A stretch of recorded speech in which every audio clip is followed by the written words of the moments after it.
Chrysalis originally formed as a performance art company. We migrated into public art as it became an entity, and we were doing community involvement and event-based work prior to doing anything that you left behind. We were looking for something where it wasn't quite such a one-hit wonder and we'd have a great time and go. We were thinking about the legacy and having something that was perhaps more enduring. What was on the ground? We had a school who were going through a refurbishment of the exterior. So it was the exterior play areas and grounds and the boundary fencing. And there was a landscape architect and the technical services department who were involved in that. And so from a design point of view, we were brought in as an additional element in that. What we tried to do was work out where we could cross over, where it made sense for us to work on artwork. But what we didn't want was it to be landscaping over there and artwork over there, so to integrate it. At the beginning, we didn't quite know what we were going to do. We just knew that we had a certain amount of, I suppose, time and money that could be spent on it, and we were trying to work out what was the best use of that. So I suppose to start with, there was the meeting side, and there were quite a lot of different people because we had 3 different departments involved. To start with, this only worked because all the people in it trusted everybody else, because we didn't know what we were going to do. To go into a project where you commit to something that you don't know what you're going to get takes trust. And so I think the biggest thing was we had a very strong team of people who all knew that it would work, but they didn't quite know how or what, but they knew it would. And that was everybody, including, the head of the school was prepared to give the whole school over to us for 2 weeks. Whilst the school was going on, she was prepared to prioritise the art activity wherever we wanted to work and how we wanted to work. The planning department and the council were prepared to, trust us, basically, have artists working. At that time, there was no precedent for it being any kind of profession on a par with the other design professionals. And also artists were generally thought of as a potential problem. So we were very lucky that we didn't encounter that attitude. And I suppose because we all came in trying to do the absolute best we could, I think that's what came out. But having looked at it more sensibly, we actually went to the school when it was still functioning the way it had been, and we were looking at the way kids play, and we went right through into the sort of, psychology of it as well. It wasn't just go in there and do some art. And we were talking with the staff about how they thought the play areas would work. So in other words, they wanted to keep an area that was run around and kick a football and run around, kind of. And then they wanted the sort of perimeter areas to be quieter, so to encourage that with planting, to have seating and that sort of thing. So we thought, well, let's concentrate on the quieter areas and relate it to the boundary, which is being done anyway. So we thought if we take a series of areas of the most prominent parts of the boundary fence and call them artwork panels, look at the social areas and then the main entrances, and also consider the fact that the outside is the exterior face of the school and the inside is the school's side. And the fact that a fence has 2 sides and grounds have 2 sides, you have what it looks like from the outside looking in and what it looks like from the inside looking out. And the biggest thing we felt was, whilst they wanted to improve their security, we wanted to in every way break the idea that the perimeter was a prison fence.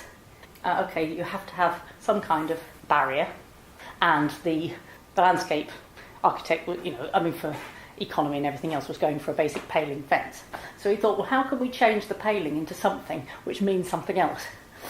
So we were looking at the school as there's a sort of the multiples, if you go into the school dinner area, everybody's got one of those trays, and even within the trays it's subdivided into little spaces. And we were looking at the days divided into different activities. You've got the week is divided into days, you've got the year. So there was this division and multiples seemed to be in school. And at the time it was digitals and computers were just coming in, really. So we were also looking at that idea.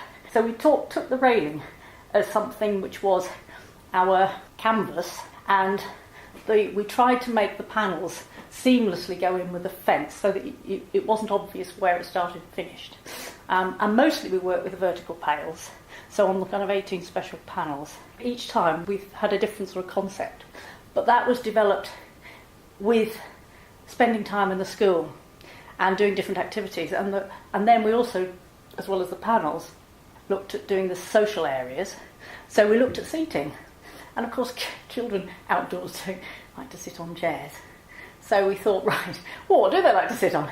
So we had an activity based around moving about and sitting down. And we also wanted to mix the ages, because there's this sort of streaming that everybody gets put in with their peers of an age. And so we thought we'd try and break that a little bit, to try and partly see what happened, but also try and see what those divisions really are. So things like, for the seating, we arranged a room with things at different levels and asked everybody to settle down and sit down. And what we found was the smallest children got on the highest things, and the biggest children went for the smallest, which wasn't what we were expecting at all. So we tried a few more exercises like that just to see what happens. So we ended up designing this sort of frame seat, because it was the idea of what children like to do around something, not our conventional idea of a seat. And therefore we could also use the landscape seating budget to make them. So they're quite utilitarian, but they were very popular. And then for things like the boundary, we did things like the same exercise with all the children. So we wanted to work with everybody, but we obviously couldn't work with everybody all the time. So we sometimes worked with the classes, and the teachers helped with that. And sometimes we took a smaller group. And there was one exercise we did with everybody, and we gave them exactly the same brief. And so the difference is how they responded to it. And what we found was that when they were very small, they did it very quickly, and they were very object-based. And somewhere around about 7, 8, they started to consider each other in relationships. But it wasn't until 9 or 10 they ever tried to represent them. So it just came from giving them the same brief, which was they could only work with 3 colours. They could draw on it or they could cut it out. Effectively, it's collage, I suppose. And they could find something about the school they liked. And that's when the younger children usually found an object they liked and represented it.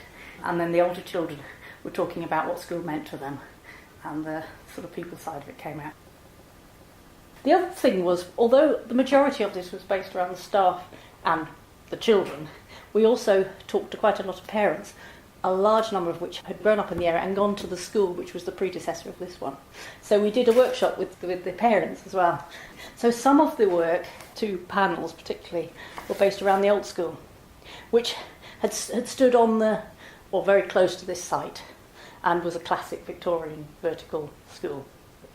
And of course they had a box of school photographs.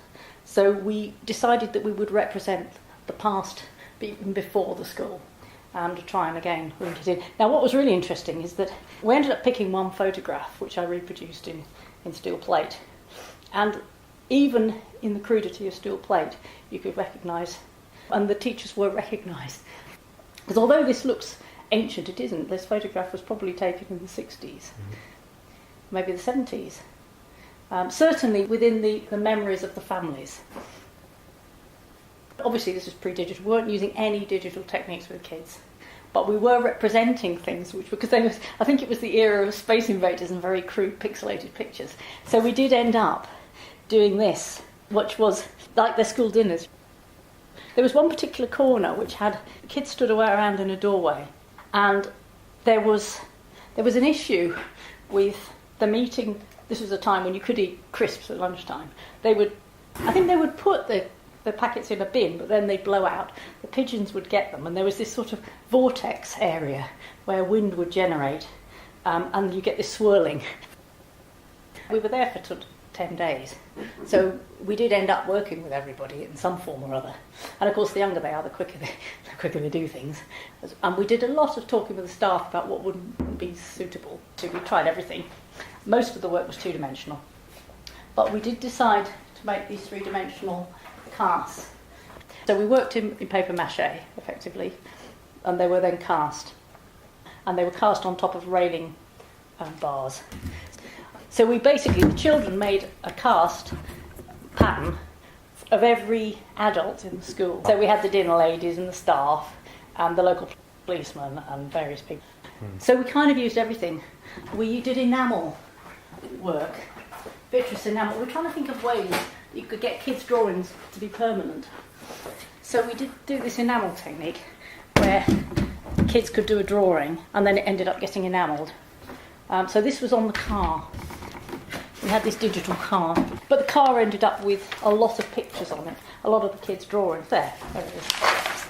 The other thing was this cartwheeling girl, Emma, her name was. They do gym, but there was one session that we sat with them, and this girl, as well as doing cartwheels and gym, said we'd do them anywhere, and obviously for safety we got her to do it at the gym, but I mean we spotted her a few times out on the playground doing it, and it just seemed to be such a joyous thing.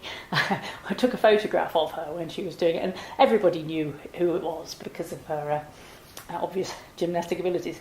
But what we thought was quite interesting, I think that was just the year she was going to leave the school, we thought we'd work then with the smallest, which is the infant's age.